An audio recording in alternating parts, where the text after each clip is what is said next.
Welcome to the Healthy Heart Podcast, brought to you by me, Gabby Garcia. The Healthy Heart Podcast is a space to share about valuable topics that, as a humanity, we need to be more aware. We want to create a positive impact in everyone who listens to us. I believe you are also making a positive impact, so thank you for being here. Welcome to this third episode. I am super happy to share with you that for the first time, I am with a guest. She's Victoria, a beautiful soul that I met here in Bali. She's an intuitive eating coach, and today she's gonna share a bit of her story with us. Later on, we will go deeper on how self-esteem is so important to have a healthy heart.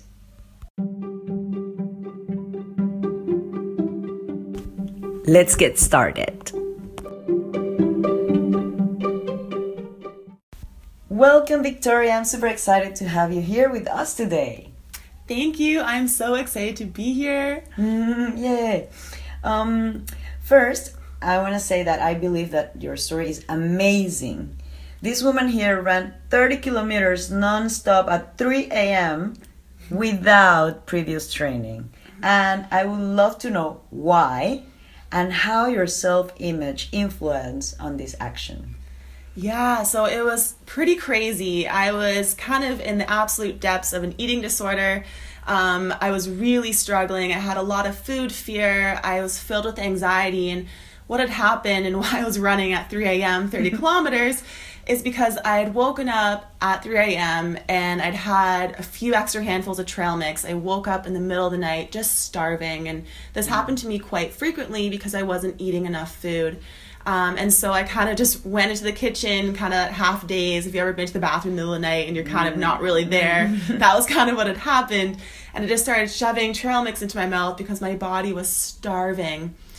And when I kind of came to and realized what I had done, I started freaking out because I was not used to having that many calories in my body during the day. I was so obsessive, It had started out as a diet and then it turned into anorexia, and people just really praised me for having this incessant quote unquote willpower and motivation, but it really was a sickness.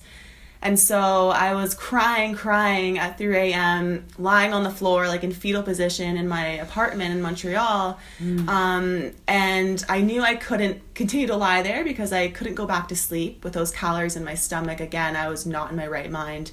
And so I crawled to my closet on all fours and pulled on my running clothes, and I pulled a random number off the top of my head, which seemed like an adequate punishment for what I had done, which was 30 kilometers. Whoa. And so I set out pitch black in Montreal with my running clothes on, and I still remember the headlights of the cars like lighting up my face as I was running up, if anyone knows Montreal, Mount Royal, and just crying, and just all these headlights of the cars hitting my face, and knowing that I didn't want to run, but not knowing how not to run. And that was really my rock bottom moment when I got to the top of that mountain and I realized, I can't do this anymore. Like, I'm not okay.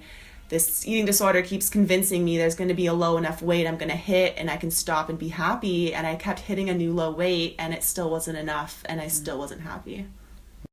Wow, that's super powerful, to be honest. Yeah, it's crazy how possible is that we do these kind of things just because our self-esteem is so low and our self-love is like null, just to get that validation from people, right? So yeah, this podcast is about self-development, and we all know how difficult or how hard society pressure can be. But if we want to have a healthy heart mindset, we need to know and be aware that we are a product of our environment, but we can change that. So, as you already share a piece of your story with eating disorders, I want to ask you, how did you overcome your struggles with this eating disorder, and what role plays self-esteem on it? Because I could say that it is easy to not actually pay any attention to what others may think about us, but in real life, it takes a lot of practice. So yeah, how did you overcome this eating disorder, and what role plays self-esteem on it?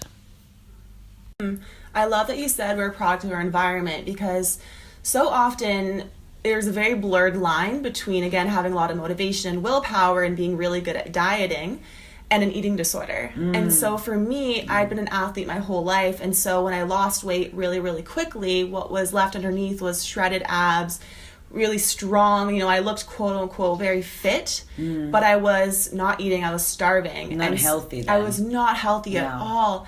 And so the ironic thing was, being in the environment I was in, was I was receiving constant praise. How did you do it? You look amazing.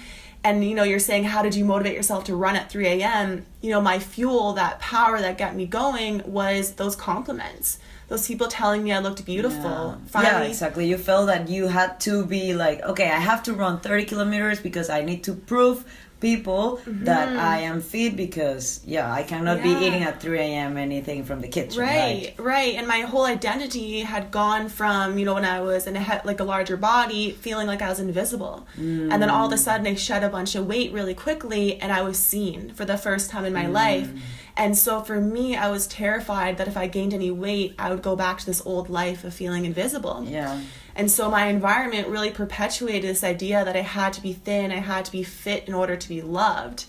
And so what was really ironic was, and where self-love really comes into this, is my entire life I thought in order for me to fit in, I had to be perfect. I thought I had to look a certain way. I thought I had to achieve a certain weight. And for me, I'm someone who really struggled with depression and anxiety my entire life.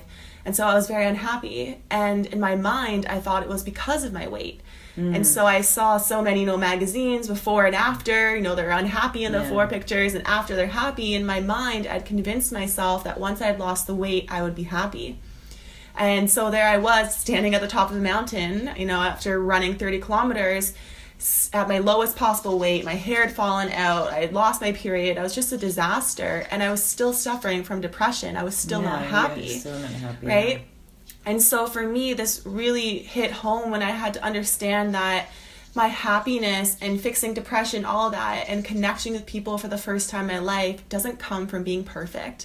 Because people don't connect with perfect, they connect with imperfect. Yes. And so for myself, the self-love journey... And what's perfect anyway? And what is perfect, right? We get this idea in our society of what perfect should be, and it's never really the case.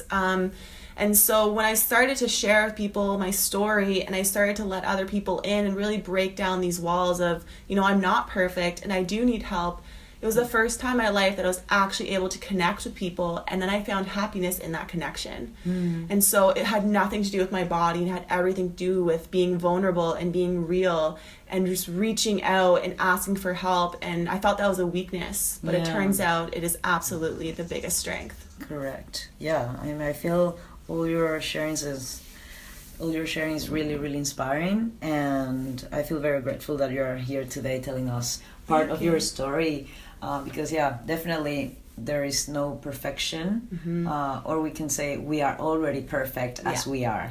Absolutely. Right? And of course society always show us like, oh, this is how you should look, this is how you should be, but the truth is that we know we need to be authentic and stick to our true self, right? Yes. So before we finish this amazing interview, I'd like you to share with us 3 actions you feel were and are pillars of this personal journey you're still on. So the biggest one for me, I would say, is bringing in support. I'm someone my entire life who's very independent, and I based a lot of my self-esteem on not needing anyone's help. And so again, when you're having an eating disorder, your mind tries to convince you that it's not that bad and that you can fix it on your own, it's going to be okay.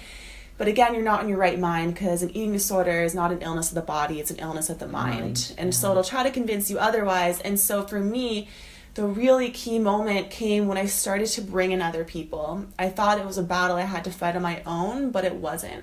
When I brought in like my mom and counselors and therapists, and I started sharing on social media, and all of a sudden I had this entire army behind me. And all of a sudden this, this burden and this struggle, this eating disorder became so much lighter because I had brought in all this support. And that's really was so huge and so key for me to overcome it. So that would be the first thing, is bringing in other people, bringing in support, especially when you're tribe. Community and connection, like connection is absolutely huge. The second thing is that it's never a body problem. I was convinced that it was my body that was the problem in my life, but what we think is a body problem is actually a life problem. And so we can dig a little bit deeper and understand, okay, where in my life am I trying to fill a void? Because, if we say I want to lose weight, what we're usually saying is I want to feel loved. I want to feel accepted. I want to feel connected. And in our mind, we just go to weight loss because that's what we're told is that secret key, and it's not the case at all. So it's really understanding where is that void in your life and then turning inward to fill it yourself instead of seeking external validation. Yeah, exactly, like to look up for your self-esteem and your self-love. Absolutely. And the third thing is honestly just have fun in your life. When I was at the worst of my eating disorders and my depression, I kind of forgot that it was okay to have fun and to be a kid and to play. And we end up fixating on food in our body when there's nothing else really going on in our lives. We end up with almost like a zoom lens on. And so when we can add in fun to other areas of our life, it's like we can zoom out and have a bigger picture. And so now I love to dance, and that really helps me connect with my body, because before I was like a floating head essentially, just walking around and just totally disconnected. So I love to dance, and I love to listen to stand-up comedy, and I love to go for dinner with friends and go on the beach and play with animals and so many things. And just because we're older and we're grown up doesn't mean that we shouldn't have time to play anymore. Yeah, I agree. I agree with that. And so much how our brain works, like serotonin, dopamine, oxytocin, like all those feel-good neurotransmitters, we get that when we play, when we connect with people. And if we don't, then what we do is we often seek those same things in foods and seek those same things in validation from other people. And so when we can have fun ourselves and things outside of food and body, that really fills us up, and we no longer feel the need to change our body as a result. Oh, that's so amazing. I love it. I love it. It's so true, every word, because we're looking for validation and we're just looking for love. Everybody wants just to be loved. Everyone just wants to be loved. Yeah. At the end of the day, that's why we do anything, right? We just want to feel accepted and like we fit in, we feel loved, and we go about it in all the wrong ways sometimes, and it's just bringing some awareness and some love and some compassion, understanding that at any given moment we're doing the best we can. Yeah. And all we can do is that. I totally agree with you, and I love it. Again, thank you so much, Victoria, for being here today. I had a great time, and I'm sure people is getting a lot of value from your story. Please share with us where we can follow you on social media. Yeah, so thank you. I so appreciate you coming and having this conversation with me. I think it's really important to talk about eating disorders and make it a conversation, because they really thrive in darkness and secrecy, and we can bring light to it. That's how we overcome it. So thank you for the opportunity. Thank you. So I'm on Instagram. I love Instagram. I'm always dancing and posting a ton of fun things there. And I'm answering everyone in the DMs. So that is at Victoria Evans Official. Okay. So definitely come find me there. And if you're listening to this episode, shoot me a message and let me know. Let me know what you thought. Let me know if you learned anything. I would love to hear from you. I also have a private Facebook group called Intuitive Eating Support Group for Badass Women. So I do weekly trainings, tons of support in there, and it's a private group.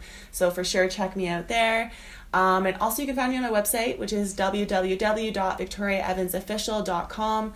I do one-on-one coaching, and I'm also launching an academy January 2020. So if you want to learn how to eat intuitively, it's going to be 6 weeks, step-by-step modules, videos, quizzes, very science-based, emotional intelligence, trauma work. It's going to be completely holistic, amazing, and I'm super excited about it. Wow, congratulations. So thank you for all your energy, and let's finish with a big hug. Yes. Thank you. Thank you so much. Thank you so much.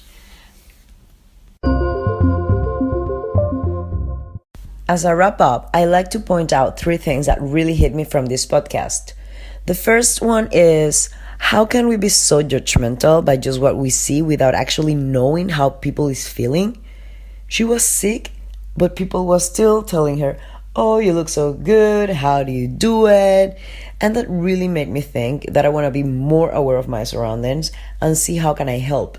Because I truly believe that one word can change someone's world. The second thing that hits me was, how can we let ourselves be pushed to do things that harm us, put our health in risk in order to suit others' opinions? And at the end, we cannot make everyone happy, can we?